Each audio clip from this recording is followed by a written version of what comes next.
सभी को राधे राधे, जय श्रीमन नारायण। आपके अपने YouTube चैनल प्रेम भक्ति में फिर से एक बार स्वागत है। और कैसे हैं आप लोग, कमेंट करके ज़रूर बताएं। इसी के साथ आज हम सुनेंगे बैसाख मास में सुनी जाने वाली बंदरिया की कहानी। तो आइए मन में श्री नारायण का ध्यान करते हुए कहानी को सुनते हैं। बैसाख के महीने में हमें बांदरी की कहानी ज़रूर सुननी चाहिए। एक समय की बात है, एक राजा जो रोज़ सुबह उठकर गंगा जी में स्नान करने के लिए जाते थे। राजा ने यह ऐलान करा रखा था कि मेरे से पहले जो गंगा जी में स्नान करेगा तो मैं उससे विवाह कर लूँगा। एक बांदरी थी जो राजा से पहले नहा लिया करती थी। जब राजा नहाने जाते तो उसको पानी हिलता हुआ दिखाई देता।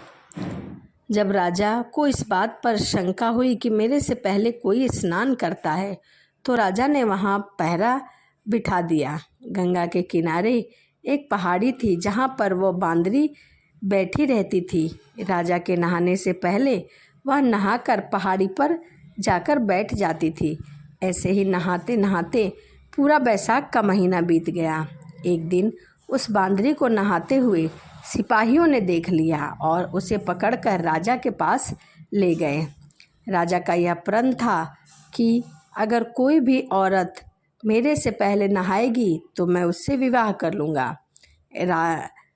बांदरी भी स्त्री थी, तो राजा ने बांदरी से विवाह कर ली। बैसाख नहाने के पुण्य से बांदरी गर्भवती हो गई।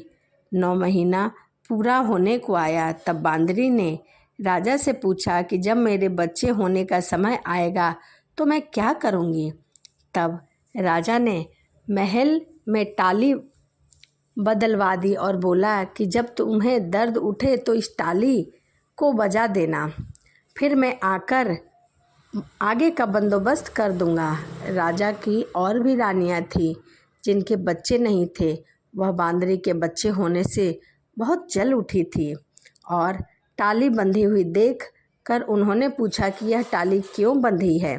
तब बांदरी ने बोला कि जब मुझे पीड़ा होगी, दर्द होगा, तब राजा को बुलाने के लिए यह टाली बांधी गई है। तब रानी बोली कि एक बार टाली बजा कर तो देखो कि राजा आते हैं या नहीं। बांदरी ने जैसे ही टाली को बजाई, राजा वहाँ पर आ गए। तब राजा ने आकर पूछा कि टाली क्यों बजाई, तो बांदरी बोली कि इन रानियों ने मुझसे कहा था कि एक बार बजा कर तो देखो कि राजा आते हैं कि नहीं। तो राजा बोले कि दोबारा ऐसा मत करना। थोड़ी देर बाद बांदरी के बच्चा होने वाला था, तो बांदरी ने खूब टाली बजाई पर राजा नहीं आए। जब बांदरी ने रानियों से पूछा कि अब क्या होगा, मैं बच्चे को जन्म कैसे दूँ, तब रानी ने बांदरी की आंखों पर पट्टी बांध ली और नीचे मुंह कर कर बांदरी के बैसाख नहाने से बहुत ही सुंदर लड़के को जन्म दिया। जब रानियों ने यह देखा कि यह लड़का बहुत सुंदर है, तब रानी ने दासी से कहा कि इस बच्चे को ले जाकर नदी में डुबा आओ और बांदरी के पास पत्थर रख दो और राजा को बोल देना कि बांदरी के पत्थर हुआ है। राजा ने इस बात को सुनकर अपने मन में संतोष कर लिया कि बांदरी को बच्चा नहीं पत्थर हुआ है। रानियों की इस तरह इसको भी बच्चा कैसे हो सकता है। उधर उस दासी से बच्चा नहीं फेंका गया तो वह उस बच्चे को वहाँ पर काम कर रहे कुम्हार के बर्तन में रखाई। जब कुम्हार और कुम्हारिन ने किसी बच्चे को रोने की आवाज़ सुनी, तब उन्होंने वहाँ जाकर देखा तो वह एक सुंदर सा बच्चा था। तब कुम्हार ने कुम्हारिन से कहा कि भगवान ने हमारी सुन ली। हमारी कोई औलाद नहीं थी और भगवान ने हमें बच्चा दिया। अगर तू इस बच्चे का पालन पोषण कर सकती है तो इसे अपने घर ले चल। कुम्हारिन राजी हो गई और दोनों ने उसे पाल पोस कर बड़ा कर दिया। लड़के को इस बात का पता चल चुका था कि वह इनका नहीं, बांदरी का बच्चा है। उसे बांदरी ने जन्म दिया है और रानी ने उसे मारने के लिए दासी के हाथ से फिकवा दिया था। एक दिन वह लड़का कुम्हार का बनाया हुआ हाथी घोड़े को ले जाकर कुएं पर बैठ गया, जहाँ पर दासियाँ पानी भरने आई। उनको देखकर वह लड़का बोला कि मेरे हाथी घोड़े पानी पिएंगे। तब दासियाँ उसकी बात सुनकर हंसने लगी और बोली कि कभी माटी के हाथी घोड़ा भी पानी पीते हैं? तब वह लड़का बोला कि कभी बांदरी के भी पत्थर होते हैं क्या? यह बात दासी ने रानी को जाकर बताई। यह सुनकर रानी ने जहर का लड्डू बनाकर कुम्हार के लड़के के लिए भेजा, परंतु भगवान की ऐसी माया, वह लड्डू गोंद के लड्डू बन गए। दूसरे दिन लड्डू रानी ने देखा कि कुम्हार का लड़का मरा नहीं। तब रानियों ने राजा से जिद की कि कुम्हार को उस बस्ती से निकाल दिया जाए। कुम्हार जंगल में रहने लग गया। गणगौर का महीना आया। कुम्हार का लड़का 101 करवा 101 गोली के घड़े में पानी भरकर बगीचे में जाकर बैठ गया, जहाँ पर राजा ने साहूकार की लड़कियाँ गणगौर पूजने के लिए मिट्टी ले जाने के लिए आई। वहाँ पर पहले तो उन्होंने खूब खेला कूदा। जब उनको प्यास लगी तो उस लड़के के पास पानी पीने के लिए आई।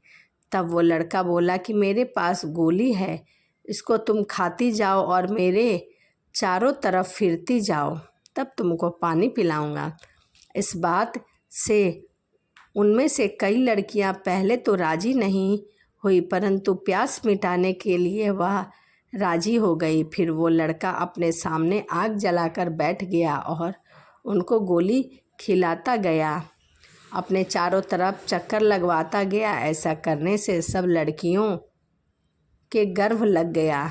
जब इस बात उन लड़कियों के माता पिता को पता चली, तब उन्होंने उस लड़कियों से पूछा कि ऐसा कैसे हुआ। उन्होंने सारी बात बता दी। तब उनके माता पिता उस कुम्हार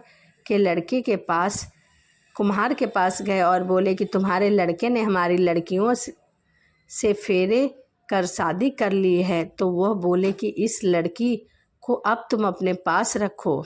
तो कुम्हार बोला कि इतनी सारी लड़कियों का मैं पालन पोषण कैसे करूँगा। तब उनके माता पिता ने उन लड़कियों को बहुत सारा धन दौलत देकर विदा किया। थोड़े दिन बाद कुम्हार के घर 101 पोता हुआ। कुम्हार बोला कि हम पूरी नगरी को जिमाएंगे। तब सब लोग कुम्हार के जिमने के लिए आए। राजा रानी सब आए, केवल बांदरी को छोड़कर सब आए। जब लड़के ने यह देखा कि बांदरी नहीं आई, तो उसने राजा के पास जाकर बांदरी को लाने का न्योता भिजवाया। बांदरी आई, उसको सोने की चौकी पर बिठाया गया और सब लड़कियों ने अपनी बहुओं को बता दिया कि मेरी जन्म की माता यही है। तो सारी बहुओं ने उनको सोने के सिक्के दिए और पैर छुए, बांदरी के पोते को गोद में देती और बांदरी से आशीर्वाद दिलाती। राजा को कुछ बात समझ नहीं आई। लड़का बांदरी की इतनी खातिरदारी क्यों कर रहा है? रानियों को यह बात समझ आ गई थी कि यह वही लड़का है जिसे बांदरी ने जन्म दिया था। राजा ने सबसे बोला कि मेरा तो अपमान हो रहा है, मैं यहाँ से जा रहा हूँ। तब लड़के ने राजा को रोका और बोला कि आप क्यों जा रहे हैं? तो राजा ने लड़के से पूछा कि तू बांदरी की इतनी खातिरदारी क्यों कर रहा है? तो लड़के ने राजा को सारी बात बता दी कि यह मेरी जन्म की माता है, जो दासी उस लड़के को नदी में बहाने के लिए ले गई थी, मैं वही लड़का हूँ। वो दासी भी राजा को सारी बात बता दी। तो राजा ने सब रानियों को जेल में डलवा दिया और बांदरी सारी बहुआ, पोता पोतियों और लड़कों को पूरे गाजे बाजे के साथ अपने महल में ले गया।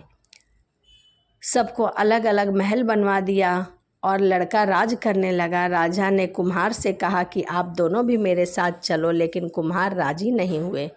फिर राजा ने कुम्हार को बहुत सारा धन दौलत दिया। तब सभी लोग बोलते हैं कि बैसाख के महीने में स्नान करने से सभी पाप नष्ट हो जाते हैं और पुण्य मिलता है। जैसे बांदरी बैसाख नहाई, राजा को राज्य मिला, उसी तरह आपको भी भगवान सुख संपत्ति दे और कहानी पढ़ने वाले, सुनने वाले और सुनाने वाले सभी की मनोकामना पूर्ण करे। जैसे बांदरी की मनोकामना बैसाख स्नान करने से पूर्ण हुई, उसी प्रकार सभी की मनोकामनाएं पूर्ण हो। तो यह बैसाख के महीने में सुनी जाने वाली बांदरी की कहानी थी। वीडियो आपको कैसी लगी कमेंट करके ज़रूर बताइएगा।